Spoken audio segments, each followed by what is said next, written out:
The morning sun cast long shadows across the stone courtyard of Buckingham Palace as Staff Sergeant Michael Thompson adjusted his red tunic for the third time.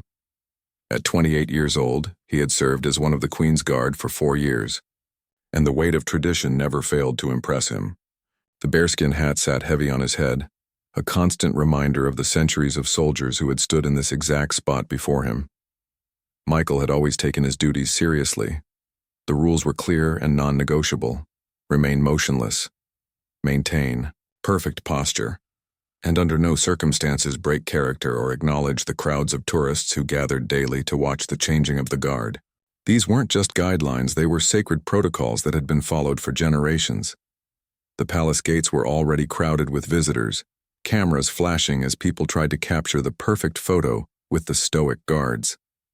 Michael had learned to tune out the noise, the questions shouted in various languages, and the occasional tourist who tried to make him laugh or smile. He was a statue, a symbol of British tradition and military precision. But on this particular Tuesday morning in September, something felt different. The usual mix of tourists seemed more subdued, and Michael noticed several families clustering near the gates with an unusual intensity. Among them, a small group caught his attention from the corner of his eye. A little girl, no more than 7 years old, sat in a bright purple wheelchair, decorated with colorful stickers of unicorns and rainbows. Her head was covered with a soft, pink hat, and despite her obvious illness, her eyes sparkled with excitement as she looked up at the towering palace walls. Her parents stood behind her, their faces a mixture of joy and heartbreak that only parents of a seriously ill child could understand. The girl's name was Emma, though Michael wouldn't learn this until later.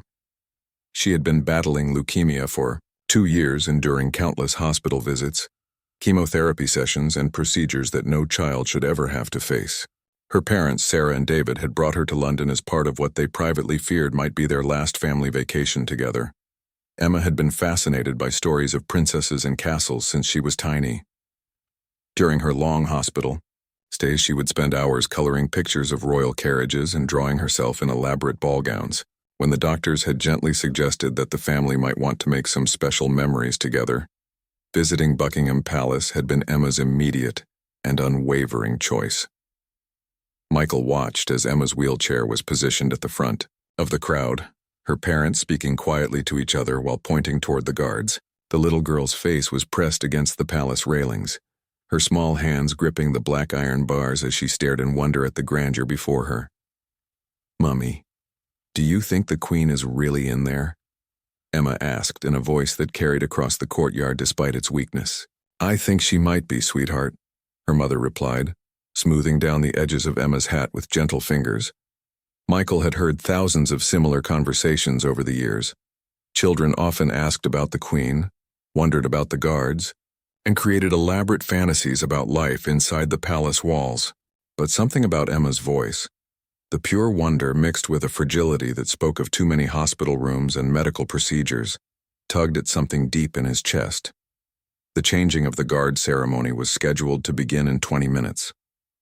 Michael's replacement would march across the courtyard in perfect formation, and he would be relieved of his post.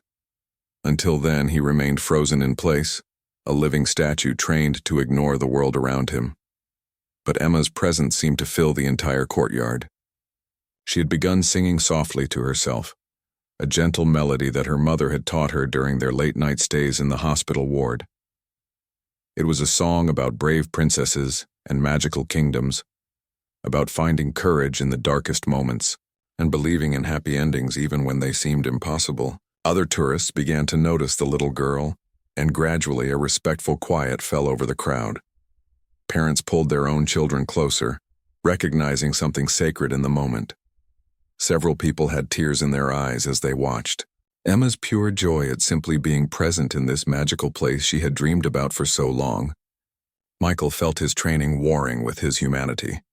Every instinct told him to maintain his position, to honor the protocols that had been drilled into him since his first day of service. The Queen's Guard did not move, did not acknowledge, did not break character under any circumstances. These rules existed for important reasons: to maintain the dignity and mystique of the monarchy, to preserve traditions that stretched back centuries. Yet as he watched Emma's small frame in the wheelchair, saw the way her parents hovered protectively nearby and heard the soft melody of her song drifting across the courtyard, Michael felt something shift inside him. This wasn't just about rules and protocols anymore. This was about a little girl who might not have many more opportunities to believe in magic and fairy tales. The internal struggle was intense. Michael had never wavered in his duties before, had never even considered breaking protocol. His military training had taught him the importance of discipline, of following orders regardless of personal feelings. But his human heart was telling him something entirely different. As Emma continued to sing, her voice growing slightly stronger, as if the very presence of the palace was giving her energy, Michael made a decision that would change not only his career, but also the lives of everyone present that morning. It was a decision that would go against everything he had been taught, everything he had sworn to uphold. But sometimes Michael realized as he watched Emma's face light up with pure wonder, being human was more important than being a perfect soldier. Sometimes the most important protocols were the ones written not in military manuals, but in the depths of the human heart. The decision crystallized in Michael's mind like ice forming on a winter window. He could feel his heart beating faster beneath the heavy red tunic, each pulse seeming to echo through the silent courtyard. The weight of centuries of tradition pressed down on his shoulders, but the sight of Emma's hopeful face pressed against the palace railings weighed even heavier. Slowly, almost imperceptibly at first, Michael began to turn his head. The movement was so subtle that most of the crowd didn't notice immediately. But Emma, with the sharp awareness that seriously ill children often develop, saw it right away. Her eyes widened in surprise and delight as she realized that the tall, imposing guard was looking directly at her. "Mummy," she whispered urgently, tugging at her mother's sleeve. "Mummy, the guard is looking at me." Sarah looked up from where she had been checking Emma's medication schedule on her phone. When she saw what was happening, her breath caught in her throat. She grabbed her husband's arm, pointing toward Michael with shaking fingers. "David, look," she breathed. The crowd began to notice the unusual behavior. Cameras that had been casually snapping photos suddenly focused with laser intensity on the guard who was breaking protocol. Tourists who had been chatting among themselves fell silent, sensing that they were witnessing something extraordinary. Michael's training screamed at him to stop, to return to his rigid position and pretend this moment had never happened. But Emma's face, radiant with joy and wonder, gave him the courage to continue. He took a deep breath and for the first time in 4 years of service stepped away from his post. The gasp that rippled through the crowd was audible. Some tourists began filming frantically, while others simply stood in stunned silence. This wasn't supposed to happen. The Queen's Guard didn't move, didn't interact, didn't acknowledge the public. Yet here was one of the most disciplined soldiers in the British Army walking slowly but purposefully toward a little girl in a wheelchair. Michael's military boots echoed against the stone pavement as he approached the palace gates. Each step felt momentous, like he was walking across a bridge between his old life and something entirely new. He could see Emma's parents looking at each other in amazement, their faces a mixture of gratitude and concern for what this might mean for the young soldier. When Michael reached the gates, he knelt down on one knee, bringing himself to Emma's eye level. The bearskin hat made the movement awkward, but he managed it with the same precision he applied to all his military maneuvers.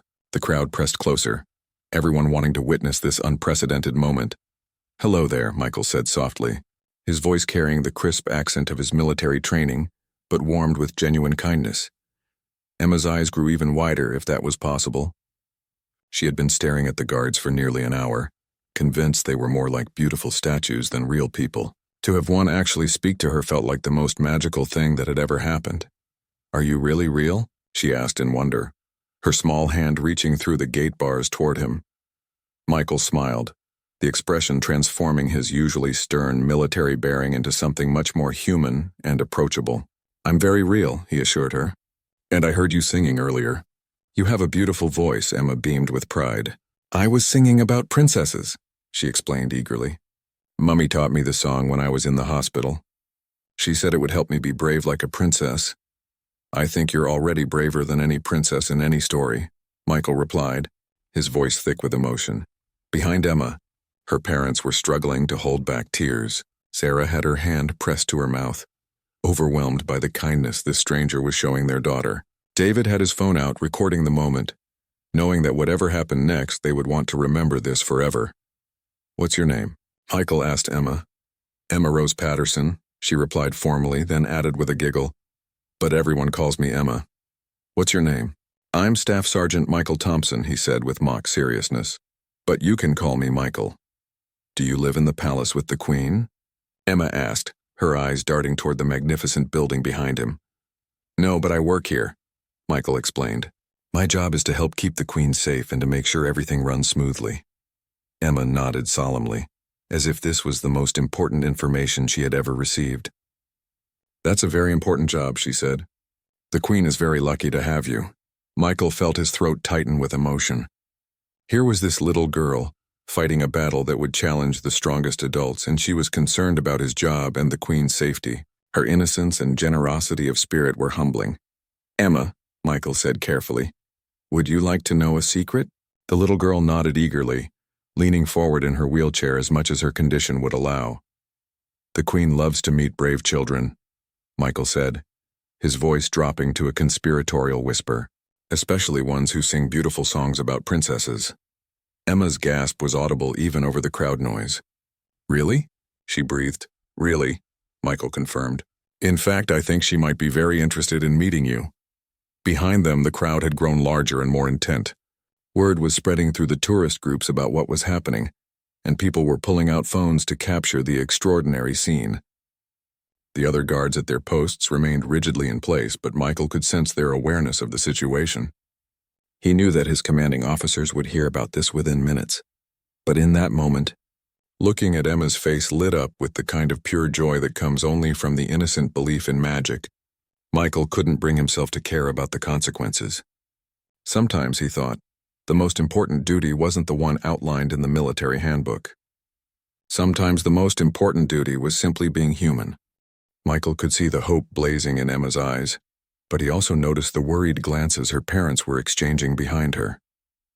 He realized that his promise about meeting the Queen might have raised expectations that he couldn't fulfill. The reality of his situation began to sink in. He had already broken major protocol, and now he was making promises about arranging a royal meeting that was far beyond his authority.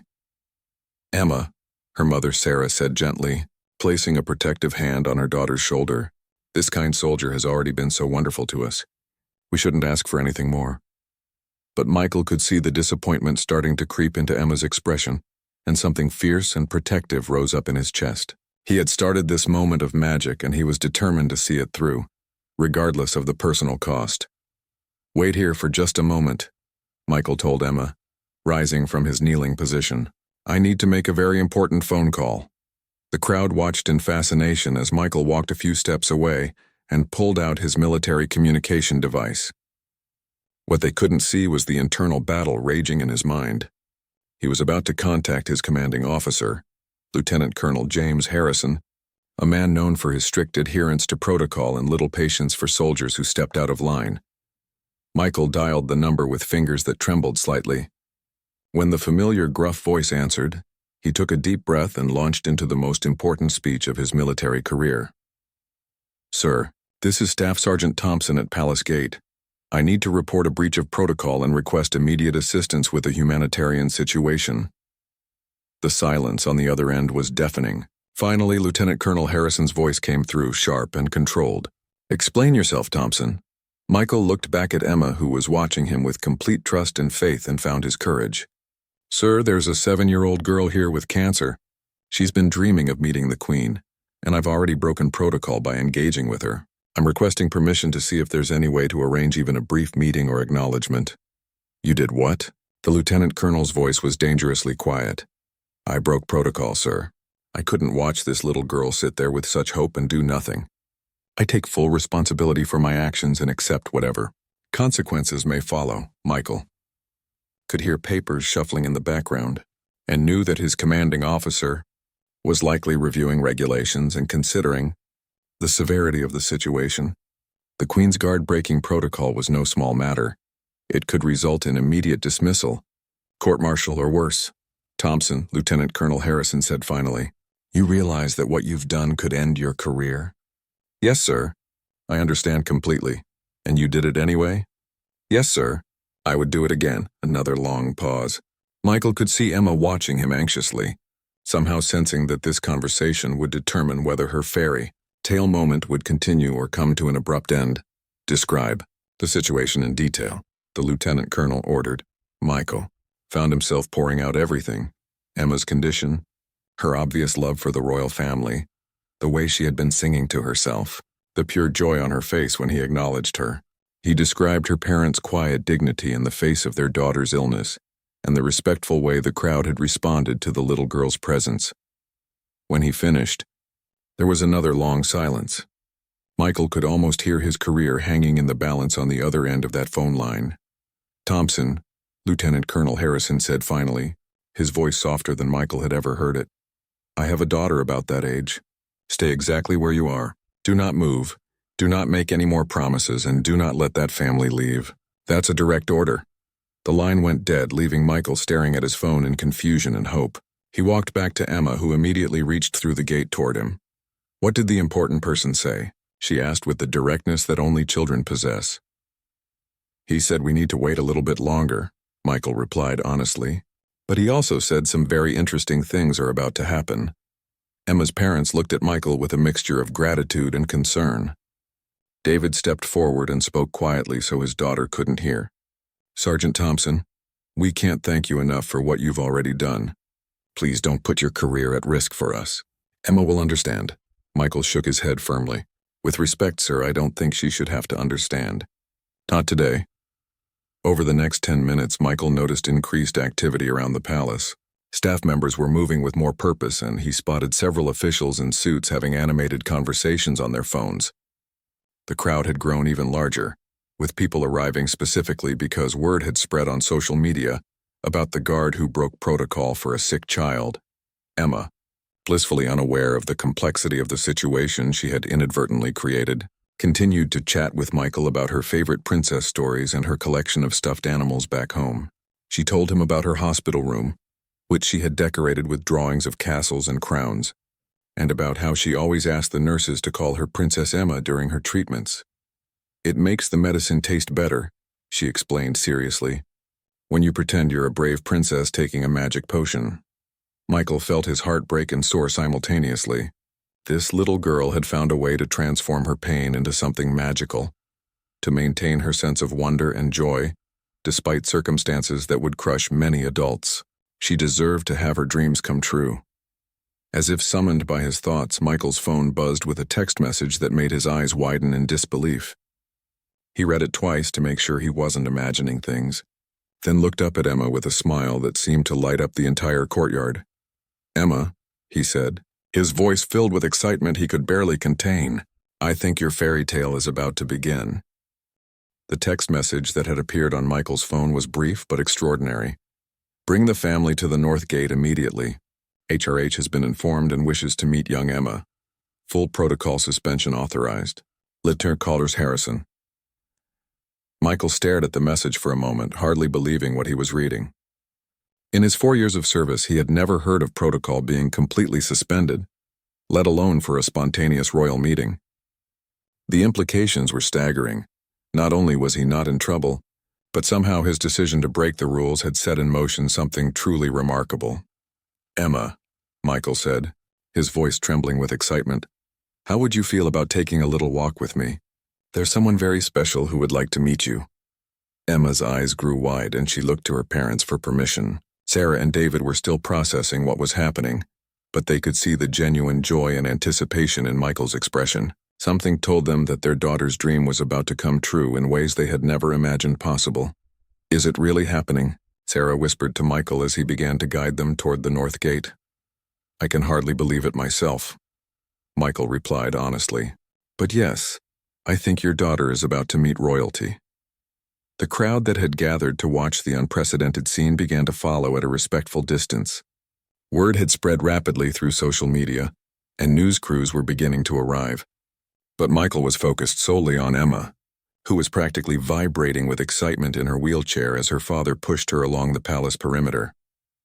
Michael, Emma said as they walked, Will the Queen really want to meet me? I'm not wearing my best dress. Michael looked down at her simple purple outfit and pink hat and smiled. Emma, you look absolutely perfect. And I have a feeling that the Queen is going to think you're the most beautiful princess she's ever met.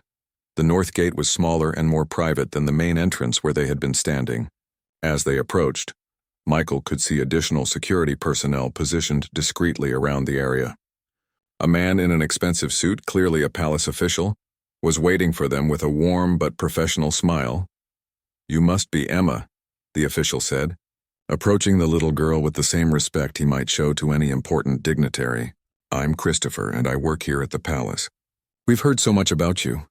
Emma beamed at the attention, her illness momentarily forgotten in the excitement of the moment. We heard that you might like to see a bit more of the palace, Christopher continued.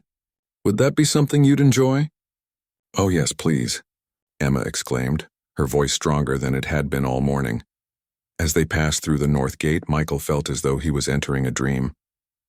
The private areas of Buckingham Palace were even more magnificent than he had imagined, with portraits of previous monarchs lining the walls and antique furniture that spoke of centuries of royal history. Emma was quiet now, her eyes taking in everything with the wonder of a child in the ultimate fairy tale setting. Her parents walked behind her, David still pushing the wheelchair while Sarah held tightly to her purse and tried to capture mental snapshots of every moment. They were led through a series of corridors and finally into a small, beautifully appointed sitting room with windows that overlooked the palace gardens. Fresh flowers filled crystal vases, and the afternoon sunlight streamed through silk curtains, creating an atmosphere of warmth and elegance. If you would please wait here, Christopher said gently. There will be someone along to see you very shortly. Michael positioned himself near the door, still hardly believing that his impulsive decision to acknowledge Emma had led to this moment. He watched as Emma examined every detail of the room, her small hands tracing the embroidered patterns on the chair arms and her eyes wide with amazement at the oil paintings that decorated the walls. Mummy, Emma whispered, it's even more beautiful than in my dreams. Sarah knelt beside her daughter's wheelchair, smoothing down Emma's pink hat and adjusting her collar. You look perfect, sweetheart, she said softly. Just remember to be polite and to say thank you. I will, Mummy, I promise. The sound of footsteps in the corridor made everyone in the room freeze with anticipation. Michael straightened to full attention, his military training taking over despite the extraordinary circumstances. The door opened and Christopher reappeared, followed by a woman whose presence immediately filled the room with warmth and dignity. Emma's gasp was audible throughout the sitting room. There, standing before her in a simple but elegant blue dress and pearls, was Queen Elizabeth herself. At 96 years old, she moved with the grace and authority that came from decades of public service. But her eyes were soft with kindness as she looked at the little girl in the wheelchair. Your Majesty, Michael said, bowing deeply, his voice filled with respect and amazement. The Queen nodded to him with a small smile, then turned her full attention to Emma, who was sitting perfectly still in her wheelchair, her mouth slightly open in wonder. You must be Emma, the Queen said, her voice warm and genuinely interested. I've heard that you're a very brave young lady. Emma seemed to have lost her voice entirely, simply staring at the Queen with complete amazement. Her parents stood frozen behind her, equally overwhelmed by the surreal nature of the moment. The Queen approached Emma's wheelchair and, to everyone's surprise, lowered herself into the chair directly across from the little girl, bringing herself to Emma's eye level just as Michael had done at the gate. I understand you like stories about princesses, the Queen continued gently. Finally, Emma found her voice. Your Majesty, she said in a whisper, are you really the Queen? The Queen's laugh was genuine and delighted. I really am, she confirmed. And I've been looking forward to meeting you, Princess Emma. The use of Emma's favorite title seemed to break the spell of shock that had held the little girl motionless. Suddenly she was her animated self again, her face lighting up with pure joy.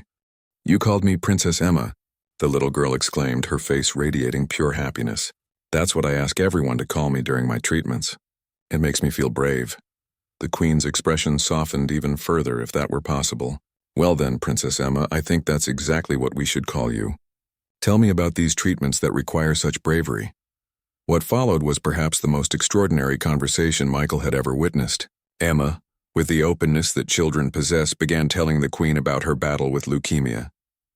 But instead of focusing on the pain and fear, she talked about the kindness of her nurses, the friends she had made in the children's ward, and how she had learned to find magic in the smallest moments. "When I'm getting my medicine," Emma explained earnestly, "I pretend I'm a princess drinking a magic potion that will make me strong enough to help other people. The nurses say I'm the bravest princess they've ever seen."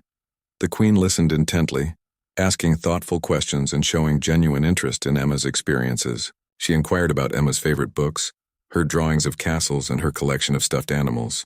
With each question, Emma became more animated, her illness momentarily forgotten in the joy of sharing her world with someone who was treating her as the princess she had always imagined herself to be. "Your Majesty," Emma said suddenly, "would you like to hear my princess song? The one I was singing earlier?" "I would be honored to hear it," the queen replied warmly. Emma straightened up in her wheelchair and began to sing the gentle melody her mother had taught her during those long hospital nights. Her voice was soft but clear, filled with the kind of hope and courage that comes from facing impossible odds with an unbreakable spirit. As Emma sang about brave princesses and magical kingdoms, about finding light in darkness and believing in happy endings, Michael noticed that everyone in the room had tears in their eyes. The queen herself seemed deeply moved, her hands folded in her lap as she listened to every word with complete attention. When the song ended, the queen was quiet for a moment before speaking. "That was beautiful, Princess Emma. It reminds me that sometimes the most important magic isn't in fairy tales. It's in real people who choose to be brave when life is difficult. Like you," Emma said excitedly. "You're a real queen. That's the most magical thing of all." The queen laughed again, clearly delighted by Emma's enthusiasm. "And you, my dear, are a real princess, the bravest kind there is." Christopher, who had been quietly observing from the doorway, approached with a small wrapped package. "Princess Emma," the queen said, accepting the gift, "I have something for you. Every princess needs a special treasure." Emma's eyes widened as she carefully unwrapped the package to reveal an exquisite music box. When she opened it, a tiny princess figure began to dance while the same melody she had just sung played in delicate, tinkling notes. "It's the most beautiful thing I've ever seen," Emma breathed, holding the music box carefully in her small hands. "It belonged to my grandmother," the queen explained. "She used to tell me that it held all the courage of every princess who had ever listened to its song. Now I'm passing it on to you." Emma looked up at the queen with tears of joy streaming down her face. "Thank you, Your Majesty. I promise to take very good care of it." "I know you will, Princess Emma, and I want you to remember something very important." The queen leaned forward slightly, her voice taking on a tone of gentle authority. "Being a real princess isn't about wearing a crown or living in a castle. It's about having courage, showing kindness to others, and never giving up hope even when things seem impossible. You've already proven that you're the most royal person I've ever met." Emma nodded solemnly, understanding that she was receiving more than just a beautiful gift. She was being given a philosophy to carry with her through whatever challenges lay ahead. The queen then turned to Emma's parents, who had been watching the interaction with amazement and gratitude. "You have raised an extraordinary daughter," she told them warmly. "She is a true inspiration." "Your Majesty," Sarah managed to say through her tears, "we can never thank you enough for this moment. Emma has been through so much, and seeing her this happy—" "The pleasure has been entirely mine," the queen assured her. "Princess Emma has reminded me why I love meeting brave young people. She has given me a gift today as well." Finally, the queen turned to Michael, who had remained at attention throughout the entire meeting. "Sergeant Thompson," she said, her voice taking on a more formal tone, "I understand that you broke protocol today." Michael's heart sank. Despite the magical meeting he had just witnessed, he realized that he still faced consequences for his actions. "Yes, Your Majesty. I take full responsibility." "Good," the queen said, surprising him. "Because sometimes, Sergeant, the most important duty we have is to our fellow human beings. You saw a little girl who needed some magic in her life, and you chose compassion over protocol. That tells me you understand what it truly means to serve." Michael felt a wave of relief and emotion wash over him. "Thank you, Your Majesty." However, the queen continued with a slight smile, "I believe this situation calls for a promotion. Lieutenant Thompson has a nice ring to it, don't you think?" The room fell silent as everyone processed what had just happened. Michael had not only avoided punishment for breaking protocol, he had been promoted for it. 6 months later, Lieutenant Michael Thompson stood in the same courtyard where his life had changed forever. The morning was crisp and bright, and the familiar weight of his uniform felt different now, not just because of the lieutenant's insignia on his shoulders, but because of the perspective that his encounter with Emma had given him. He had received hundreds of letters since that September day, when news of the Queen's impromptu meeting with Princess Emma had spread around the world. People from every continent had written to thank him for reminding them that sometimes breaking rules was the most human thing you could do. Parents of sick children, fellow military personnel, and even complete strangers had shared their own stories of choosing compassion over convention. But the letter that meant the most to him arrived on a Tuesday morning in March, written in careful purple crayon on paper decorated with hand-drawn unicorns. "Dear Lieutenant Michael," it read, "I wanted you to know that I am doing much better. The doctors say my medicine is working really well and I might get to go home soon. I still have the music box the Queen gave me, and I play it every night before I go to sleep. It reminds me that I'm a real princess, just like she said. Thank you for making my dreams come true.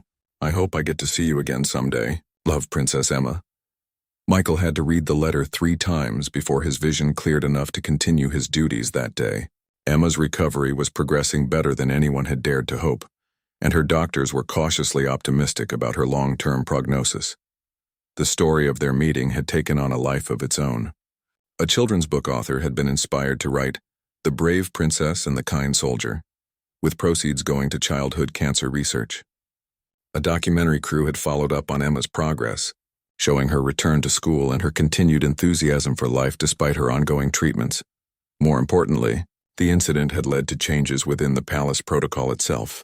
A new provision had been quietly added to the Guards' Handbook, allowing for humanitarian discretion in exceptional circumstances.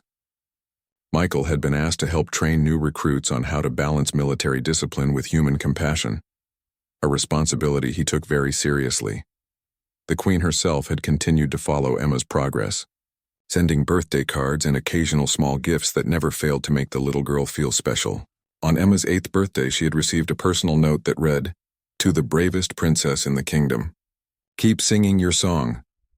Michael's promotion had also come with a new role as a liaison between the palace and various children's charities. He regularly visited hospitals, meeting young patients who had heard Emma's story and found courage in knowing that sometimes fairy tales could come true. He had discovered that his military training had prepared him well for these encounters. The same discipline and strength that made him a good soldier also made him capable of bringing hope to children facing their darkest moments. On this particular morning, as Michael took his position for what would be his final week of ceremonial duty before moving to his new assignment, he noticed a familiar sight. A small group was gathered at the palace gates, and at the center was a little girl in a bright blue dress, her hair now grown back in soft brown curls. She was no longer in a wheelchair, though she still moved carefully, and her face had the healthy glow of a child who was winning her battle. Emma had returned to Buckingham Palace. This time her visit was planned and official. The Queen had invited the Patterson family back to celebrate Emma's recovery and to officially present her with an honorary membership in the Order of the Brave, a distinction that the Queen had created specifically for children who showed extraordinary courage in the face of adversity. As Michael watched Emma's excited face, pressed against the palace railings once again, he felt the same stirring in his chest that had prompted him to break protocol all those months ago. But this time, he didn't need to choose between duty and compassion. His new role allowed him to do both. He walked over to the gates with official permission and a smile that felt as natural as breathing. "Princess Emma," he called out, and her head snapped up immediately. "Lieutenant Michael," she squealed, running toward the gate as fast as her still recovering body would allow. "You're still here. And look." She spun around carefully, showing off her new dress and her hair. "I'm all better." "You look absolutely magnificent," Michael said, kneeling down to her level just as he had that first day. "A true princess indeed." "I brought you something," Emma said, reaching into a small purse she carried. She pulled out a hand-drawn picture showing a tall soldier in a red uniform, standing next to a little girl in front of a castle. Hearts and stars decorated the borders, and at the bottom, in careful letters, she had written, "Thank you for believing in magic, Emma." "This is the most beautiful picture I've ever received," Michael said, accepting the drawing with the same ceremony he might show to a military commendation. "I'm going to frame it and hang it in my office." "Really?" Emma beamed. "The Queen is going to give me a real medal today. She said it's because I was brave, but I think it's really because you taught me that grown-ups can believe in magic too." As the Patterson family was escorted into the palace for Emma's ceremony, Michael remained at his post, but his heart went with them. Through the palace windows, he could see the formal presentation taking place in the same sitting room where Emma had first met the Queen. Later that evening, after the ceremony had concluded and the family had departed, Michael received a call from his commanding officer. Lieutenant Colonel Harrison's voice was warm with pride as he delivered unexpected news. "Thompson, I've just received word from the highest levels. Your actions and the way you've handled everything that followed have not gone unnoticed. You're being considered for a special assignment with the royal family's youth outreach programs. It would mean travel, working with children's charities worldwide, and representing the best of what military service can be." Michael felt a surge of gratitude and purpose. 6 months ago, he had been a guard whose greatest concern was standing perfectly still. Now he was being offered the chance to spend his career making moments like Emma's possible for children around the world. "Sir, I would be honored to accept," he said without hesitation. 3 years later, Michael's work had taken him to children's hospitals across 6 continents. He had met hundreds of brave young patients, each one teaching him something new about courage, hope, and the power of human connection. But he never forgot the little girl who had started it all. Emma, now 11 and completely healthy, had started her own foundation called Princess Magic, which provided music boxes and fairy tale books to children undergoing medical treatment. She regularly spoke at charity events, telling her story and encouraging other kids to believe in their own strength. On the anniversary of their first meeting, Michael and Emma always exchanged letters. This year, Emma's letter included a photo of her standing in front of her school, holding a science fair trophy. She had won first place for a project about the immune system. Inspired by her own journey back to health, "Dear Lieutenant Michael," her letter read, "I wanted you to know that I still play the Queen's music box every night. And I still think about that day when you chose to see me instead of just looking through me. My teacher says I'm going to be a doctor someday, so I can help other kids the way everyone helped me. I think you should know that you didn't just break the rules that day. You changed my whole life. Thank you for showing me that the best grown-ups are the ones who remember how to believe in magic. Love always, Princess Emma, who is still brave." Michael kept that letter in his uniform pocket, a reminder that sometimes the most important moments in life come from the simplest decision to treat another person with kindness. He had learned that true service wasn't about following every rule perfectly. It was about knowing when to follow your heart. Instead, the music box the Queen had given Emma continued to play its gentle melody in a little girl's bedroom, but its song had spread far beyond those walls. It had become an anthem of hope, a reminder that courage comes in small packages, and that sometimes the most magical thing in the world is simply having someone believe in you. Michael's story became part of palace legend, told to new recruits as an example of what it truly means to serve with honor. But for him, the real honor was knowing that he had played a small part in helping a brave little princess remember that fairy tales could come true, and that sometimes the most important protocol was simply being human.